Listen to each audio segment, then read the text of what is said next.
What's up everybody? Got a quick tutorial for you today, and that is how to remove blank lines within Notepad++.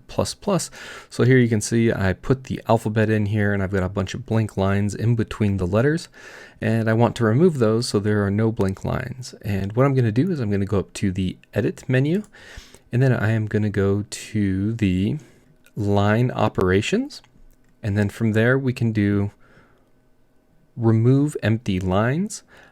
So you can do remove empty lines, which will remove the empty lines, or you could do remove empty lines that is also containing blank characters. That would be if you have any spaces or tabs or anything along those lines. So what I'm going to do is just select the first option because I do not have any blank characters. And you can see, easy as that, all of the blank lines were removed from the document. I hope you found this tutorial helpful. Please make sure to like, comment, subscribe down below so I know you like what I'm doing. And most importantly, have a great day.